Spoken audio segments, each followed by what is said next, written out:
நான் இப்பதான் பேசிட்டு இருந்தேன் வெளியில. இந்த மண்ணை தொட்ட உடனே ஒரு புத்துணர்ச்சி, ஒரு எனர்ஜி எல்லாம். அதுக்கு முக்கிய காரணம் நீங்க தான். கண்டிப்பா அந்த ஆரவாரம், அந்த அன்பு எப்பவுமே உங்ககிட்ட இருக்கு. நான் எப்ப வந்தாலும். இன்னொரு காரணம், எங்க அப்பா மதுரைக்காரர் தான். மதுரையை பத்தி அடுத்த ஒரு தர மாதிரி ஒரு கான்செப்ட், ஒரு படத்தை உருவாக்கி விடுங்க. மதுரையை பத்தி தரமான சம்பவம் செய்யணும்.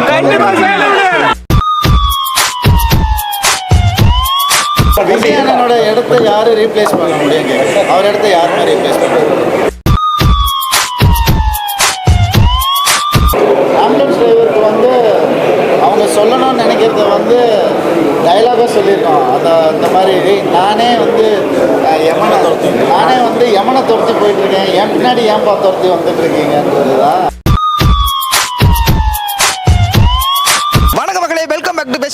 இன்னைக்கு நம்ம எங்க வந்திருக்கோம் பாத்தீங்கன்னா, சைரன் பட மூவி ரிவ்யூக்கு தான் வந்திருக்கோம். சென்னையில அவ்வளவு தியேட்டரை விட்டு நம்ம ஜெயம் ரவி அண்ணே நம்ம மதுரை சினிபிரியா தியேட்டருக்கு வந்திருக்காங்க. உள்ளதா இருக்காங்க. அவங்க ரிவ்யூ எப்படி இருக்குன்றத அவங்ககிட்ட கேட்டு தெரிஞ்சுக்கிறோம். அதுபோக ரசிகர்கள் உள்ளதா இருக்காங்க. அவங்களோட வரவேற்பு எந்த அளவுக்கு இருக்கு மதுரையிலன்றதையும் நல்ல ஒரு டீட்டெயிலா ஃபுல் அண்ட் ஃபுல் இந்த வீடியோல பார்த்து தெரிஞ்சுக்கிறோம். நம்ம ஜெயம் ரவி அண்ணா அவர்கள் கார் கூட இங்க தான் நிக்குது. இன்னும் உள்ளதா படம் பார்த்துட்டு இருக்காங்க. அவங்க வரட்டு, அவங்களோட கருத்து எந்த மாதிரி இருக்குன்றத ஃபுல் அண்ட் ஃபுல் இந்த வீடியோல பார்த்து தெரிஞ்சுக்கிறோம். வாங்க எல்லாரும் வீடியோக்குள்ள போலாம்.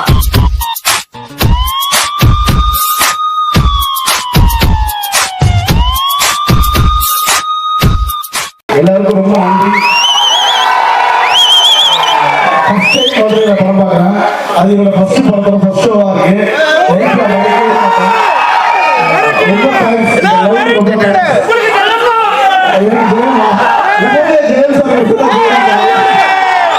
Thank you, love you all. ரொம்ப ரொம்ப நன்றி. படம் ஓகேவா? Thank you so much. பரவாயில்ல, ஒரு மதுரை மைதன் கூட அவர் ஊர்ல படம் பார்த்து ரொம்ப happy. Thank you, love you. Love you to லாலே.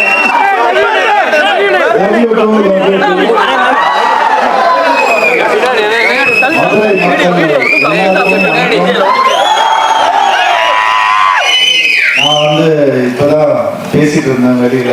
இந்த மண்ணை தொட்ட உடனே ஒரு புத்துணர்ச்சி, ஒரு எனர்ஜி எல்லாம். அதுக்கு முக்கிய காரணம் நீங்க தான்.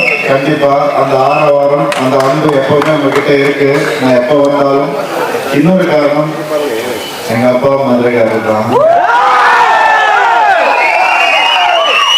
திருமங்கலம் அவருக்கு சொந்த ஊரு. அதனால எங்க உறவுகள் இன்னும் இருக்கு. அப்பப்போ வருவோம். வீடு இருக்கு. ஸோ இப்போதான் ரெனோவேட் பண்ணோம் வீடை. ஸோ அதை பார்க்க அப்பா வந்திருந்தாரு. அப்பா ஒரு பல கதைகள் சொன்னாரு. இந்த தெருவில் போனா ஒரு கதை, அந்த தெருவில் ஒரு கதை. அவருடைய நினைவுகள், எங்களுடைய குழந்தை கால நினைவுகள் மதுரையில திருமங்கலத்துல, அது சொல்லவே முடியாது.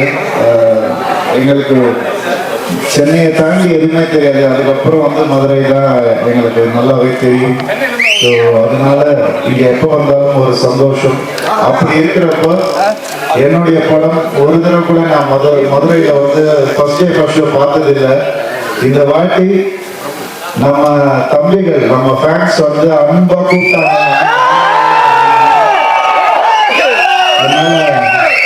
என்னால மறுக்கவே முடியல. கண்டிப்பா வரப்பாங்க. வரவேற்பை நீங்க பார்த்திருப்பீங்க, நான் பார்த்தேன். பயங்கரமான ஒரு வரவேற்பு. இந்த அன்புக்கு காலம் புற நான் நன்றி கடன் பட்டிருப்பேன். ரொம்ப ரொம்ப நன்றி. படம் எப்படி இருக்கு? தேங்க்யூப்பா. அடுத்த படம் எப்போ வருது? அடுத்த படம் இது 2 தடவை பாருங்க. அப்பதான் அடுத்த படம்.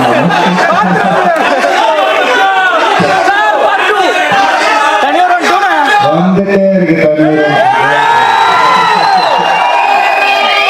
எப்பவுமே நீங்க என்ன விரும்புறீங்களோ அதை செய்யணும்னு தான் நானும் விரும்புறேன். கண்டிப்பா உங்களுக்கு பிடித்த படங்கள் அடுத்தடுத்து வரப்போகுது. சம்சேஸ்க்கு நீ கை கொடுத்த நான் கொடுத்ததான் கண்டிப்பா நான் சொல்றேன். அவர் மட்டும் இல்ல, செல்வா சினிமாட்டோகிராஃபர், எங்களுடைய டைரக்டர் பேசிட்டாரு. உங்க அன்பு இவர் மறக்க வாய்ப்பே இல்லை. முதல் படம் அவருக்கு ஒவ்வொன்றும் பண்ணலாம். ஸோ எங்கள் டீம் மொத்தமும் உங்களை பார்க்க வர முடியல, அவங்க சார்பாக நாங்கள் வந்திருக்கோம். கண்டிப்பாக இந்த அன்பு பல நாட்கள் பல வருடங்கள் இருக்கும்னு எனக்கு தெரியும். மறுபடியும் வரணும்னு தோணுது. நிச்சயமா வரேன். ஏதாவது கேள்வி இருக்கா?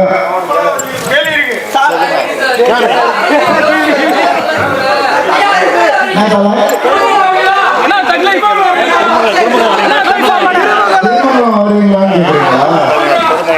வரேன் சொல்லுவோம். வந்து அந்த லைஃப் இப்போ ஸ்டார்ட் ஆக போகுது. மார்ச்ல இருந்து கோமாளி மாதிரி அந்த டைரக்டர் கிட்ட கொடுத்தாரு. அதுக்கப்புறம் நம்ம கிட்ட பண்ண மாட்டாரு.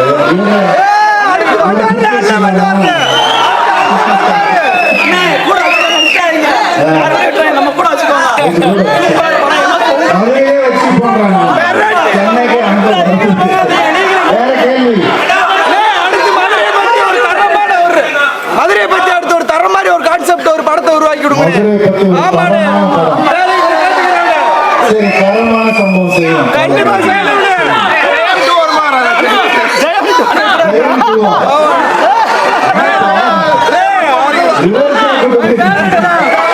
எனக்கு ரொம்ப பிடிச்ச படம், லைஃப்ல மறக்க முடியாத படம்.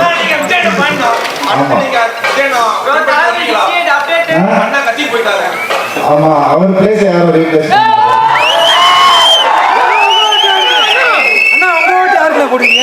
என் ஓட்டு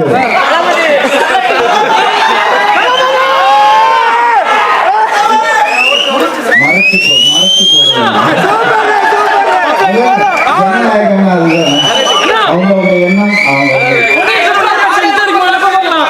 இல்லையா? காலேஜ்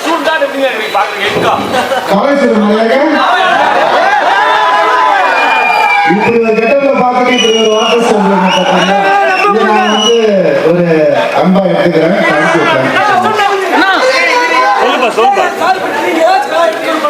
என்னன்னா விஜயகாந்த் சார் பத்தியா? ஆமாப்பா, அவர் நம்ம மனசுல இருக்காரு. படத்துலயும் கண்டிப்பா நிச்சயமா பண்ணும்.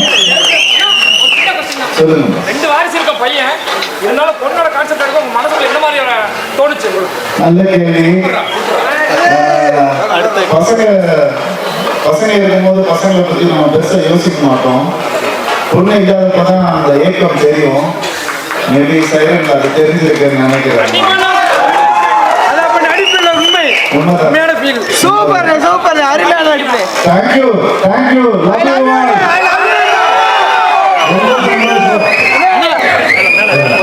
எல்லாருக்கும் வணக்கம்.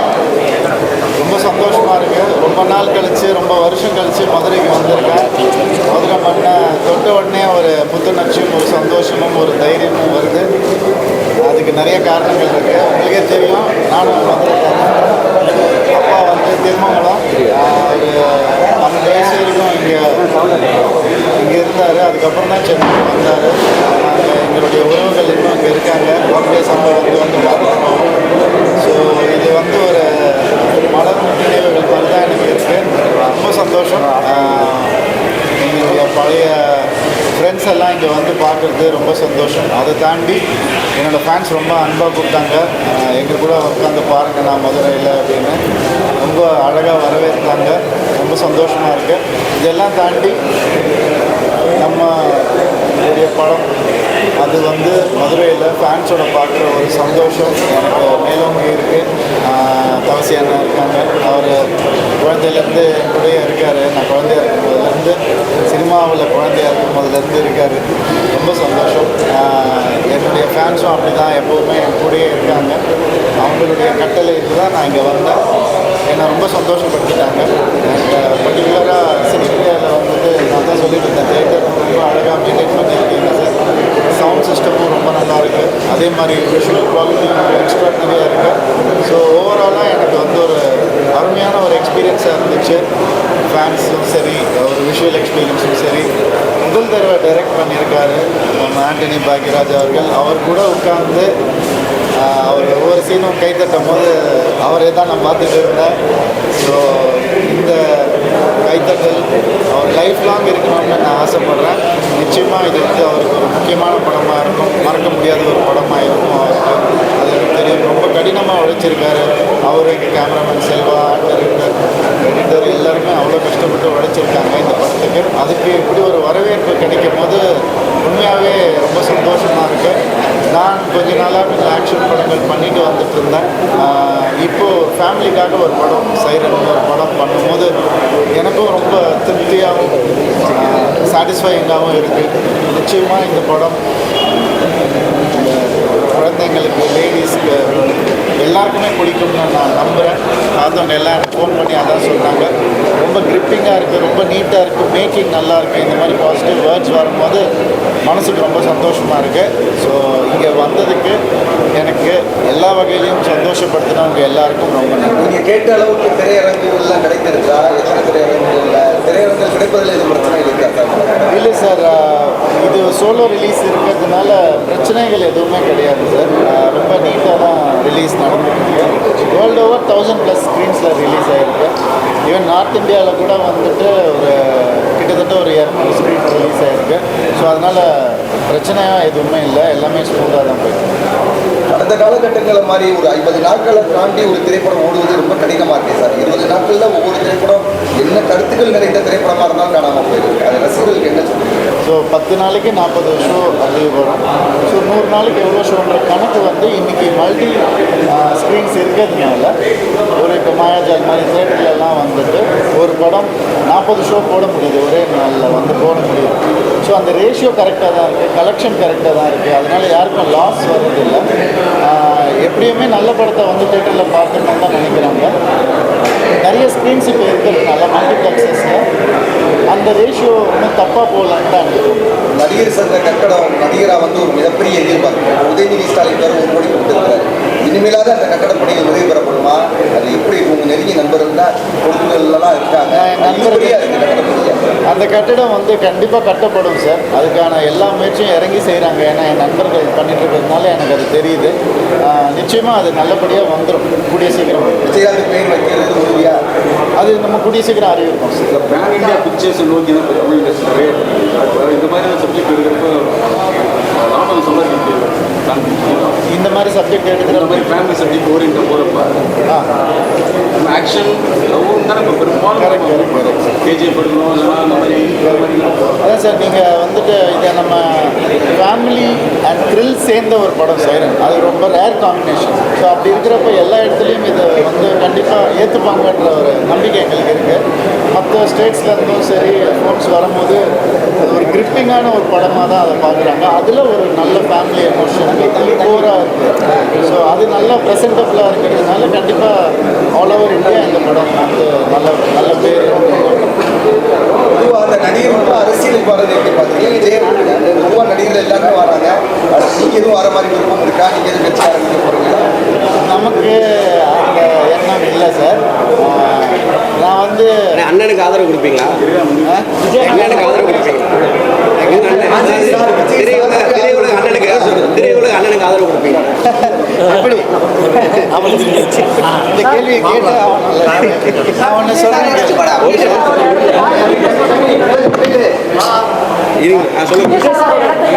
ஒரு சைடு ஆன்சர் பண்ணுறேன். விஜயனோட இடத்த யாரும் ரீப்ளேஸ் பண்ண முடியும்? அவர் இடத்த யாருமே ரீப்ளேஸ் பண்ண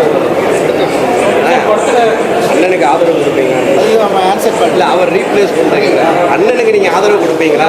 ஒரு பாயிண்ட் இருக்கு. என்னுடைய வட்டம் இவ்வளோ தான், சினிமா வட்டம் தான். அதுக்கான அண்ணன் கூப்பிட்டாருன்னா, அண்ணன் அழைப்பு கொடுத்தாருன்னா, அண்ணன் வீட்டுக்கு கூப்பிட்டாருன்னா போயிட்டு வரலாம்.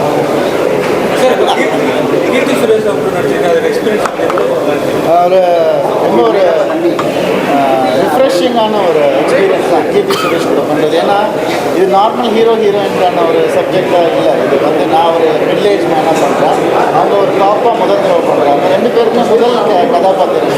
ஸோ அது ஒரு ரிஃப்ரெஷிங்காக இருந்துச்சு. அதை பற்றி பேசி அவங்க வந்து ஒரு ஹீரோவை பார்க்குற மாதிரி பார்க்க மாட்டாங்க. அந்த பார்வையே வந்து ஒரு குற்றவாளியை பார்க்குற ஒரு பார்வை தான் இருக்கும். அதே ஒரு மிடில் ஏஜ் மேனை வந்து பார்க்கக்கூடிய ஒரு பார்வை.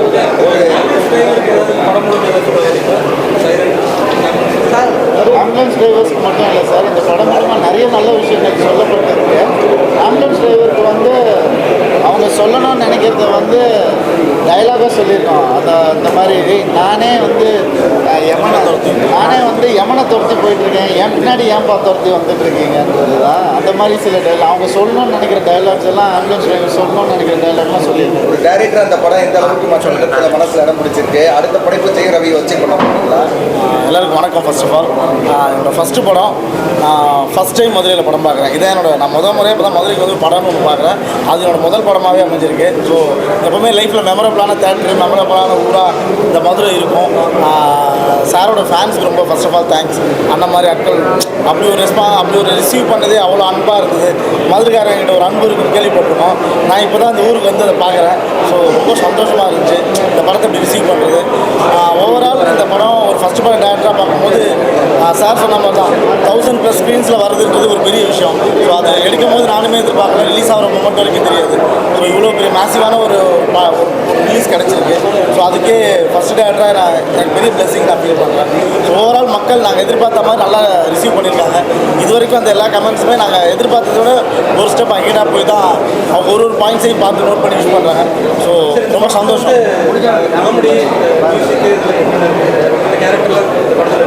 ஆனால் அதெல்லாம் படத்தில் இருக்கேன், அதையும் நானே சொல்லிட்டேன். புதுமுக டேரக்டர்கள் வந்து வாய்ப்புகள் கொடுக்குறது உங்களுடைய பார்வையில் எப்படி இருக்குது? இப்போ நீங்கள் அன்னை காலத்தில் எல்லாம் பெரிய டேரக்டர் ஒர்க் பண்ணியிருப்பீங்க. இந்த மாதிரி யங்ஸ்டர்ஸுக்கு நீங்கள் வாய்ப்பு கொடுக்கறதுனால என்ன மாதிரி கதைகள் வருது? நீங்கள் நிறைய கதை கேட்டிருப்பீங்க. என்ன மாதிரி ஃப்ரெஷ்ஷான கதைகள் கேள்விப்படுறீங்க? அது எந்த அளவுக்கு மக்களுக்கு இம்பாக்ட் இருக்க மாதிரி என்ன மாதிரி வித்தியாசங்கள் இருக்காங்க? நிச்சயமாக இருக்குது. இப்போ வர அந்த நியூ ஜென்ரேஷன் ஆஃப் டைரக்டர்ஸ் வந்துட்டு வேறு ஒரு லேர்னிங் எடுத்துகிட்டு வராங்க. ஏன்னா இப்போ வந்து நம்ம வந்து ஒரு படத்தை வந்து கற்றுக்கணுன்னா அதுக்கு ஒரு அசிஸ்டன்ட் டைரக்டர் ஒர்க் பண்ணணும், எடிட்டிங் ரூமில் போய் ஒர்க் பண்ணணும், இவ்வளோ இருக்குது.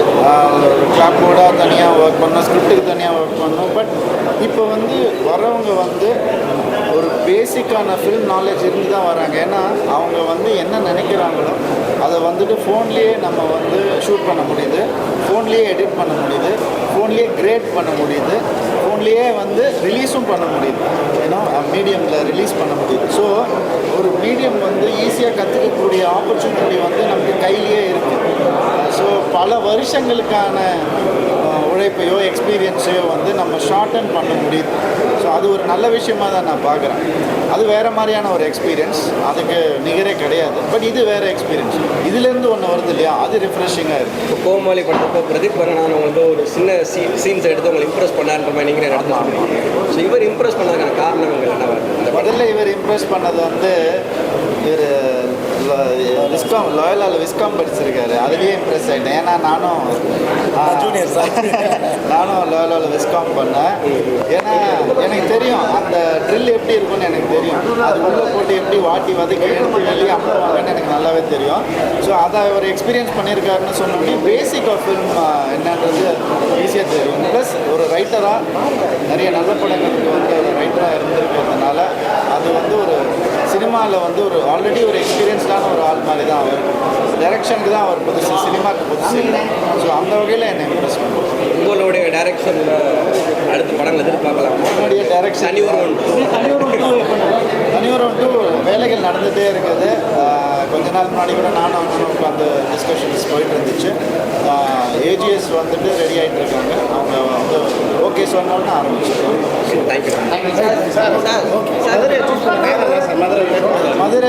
மதுரை பற்றி நான் முதல்ல சொன்னேன். உடனே ஒரு புத்துணர்ச்சி வந்துட்டு நான் சொன்னேன். எனக்கு கல்யாணமே இங்கே தான் நடந்தது. மதுரை மீனாட்சி அம்மன் கோயிலில் தான் கல்யாணம்.